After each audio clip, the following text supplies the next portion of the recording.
ఒకప్పుడు రౌడీల రాజధానిగా పేరున్నటువంటి విజయవాడలో పని చేయడం అంటే పోలీసులకి నానా భయం. రౌడీలు నిరంతరం బెదిరిస్తూనే ఉంటారు. వాళ్ళ జోలికెళ్ళకూడదు. వాళ్ళ మనుషుల జోలికెళ్ళకూడదు. ఓ రకంగా వణికించేటటువంటి సమయంలో డేరింగ్‌గా పనిచేసినటువంటి అధికారులుగా కమిషనర్ల స్థాయిలో డీటీ నాయక్ అంటే ఆహ్, నేను గమనించినటువంటి అధికారులు. DT Nayak, AB Venkateswararao, Surendrababu, KSN Murthy, Gabbar Singh అంటారు. ఇలాగా ఒక పలువురు అధికారులు, సుదీప్ లక్టకియా, వీళ్ళు వెంటాడారు, వేటాడారు రౌడీయిజాన్ని. రౌడీలు ఇళ్ల ముందున హారన్ కొడితే కూడా వామ్మో! వాళ్ళని కొట్టిన రోజుల నుంచి ఇంటి లోపలికెళ్ళి వరండాలో ఉన్నటువంటి రౌడీ అనుచరులను కూడా చితక్కొట్టినటువంటి రోజులు ఈ అధికారులొచ్చాక జరిగింది. గ్రౌండ్‌లో అట్టా కొట్టేటటువంటి అధికారుల్లో వన్ ఆఫ్ ద పోలీస్ అధికారి జయసూర్య. సబ్ ఇన్స్‌పెక్టర్ విజయవాడగా చేసినటువంటి వ్యక్తి. ఒక ముదుర్లకు సంబంధించినటువంటి వాళ్ళ కేసుల్లో అరెస్ట్ చేయాల్సొచ్చినప్పుడు మొహమాట పడకుండా అరెస్ట్ చేశారు.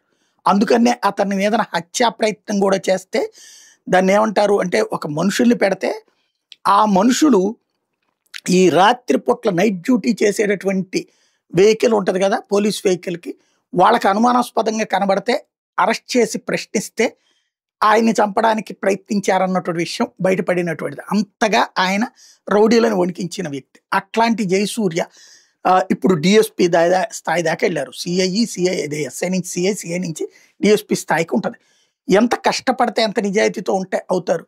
అట్లాంటి వ్యక్తిని అకస్మాత్తుగా పాపం వాళ్ళ కుటుంబం నిన్నటి నుంచి ఎంత మానసిక వ్యధకు గురై ఉంటది. ఆయన స్నేహితులు ఎంత మానసిక వ్యధకు గురై ఉంటారు.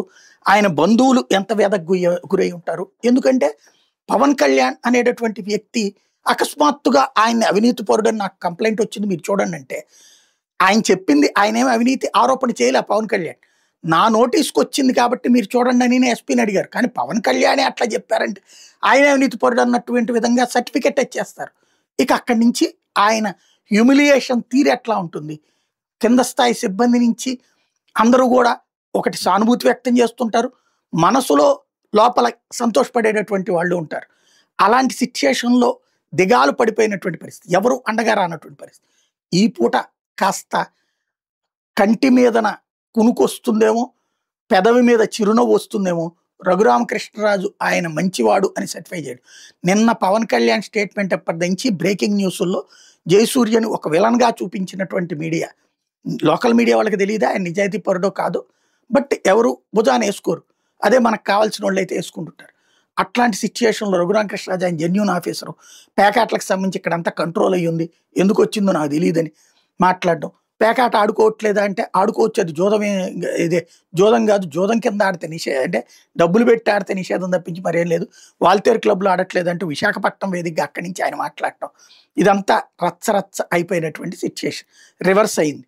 దాంతో ఒకటి జయసూర్యని గురించి ఇవాళ సాయంత్రం నుంచి జెన్యూన్‌గా ఏది పాజిటివ్ వెర్షన్ కూడా రఘురామకృష్ణరాజు రూపంలో రావడంతో కాస్త ఊపిరి పీల్చుకొని ఉంటాడాయన.